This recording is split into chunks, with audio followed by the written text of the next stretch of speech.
তিপ্রামথা এখন শাসক দল বিজেপির ছোট শরিক। মন্ত্রিসভায় তাদেরই দুজন মন্ত্রীও রয়েছে। শরিক দল হয়েও তিপ্রামথা বিভিন্ন সময়ে বিজেপিকে বেকায়দায় ফেলানোর চেষ্টা করছে।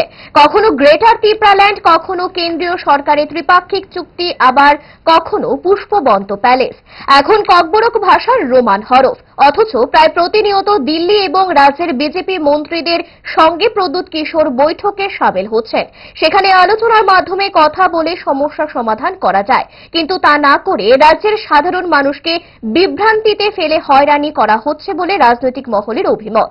শুক্রবার ককবরকের রোমান স্ক্রিপ্টের দাবিতে সিধাই থানাধীন হেজামারা খোয়াই চৌমুহনী এলাকায় আবারও পথ অবরোধ করে টায়ার জ্বালিয়ে দাবি রাখলেন রাজ্য সরকারের নিকট টিএসএফ। এই অবরোধের ফলে আগরতলা খোয়াই জাতীয় সড়কের দুই পাশে প্রচুর সংখ্যক যানবাহন আটকে পড়ে। এই সড়ক অবরোধের ফলে নাজেহাল নিত্যযাত্রীরা।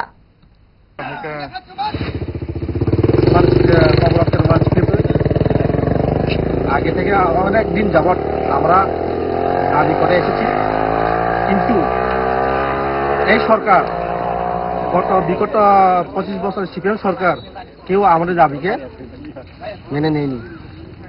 এর জন্য আমরা বাধ্য হয়ে আজকে বন্ধ ডাকতে হয়েছে।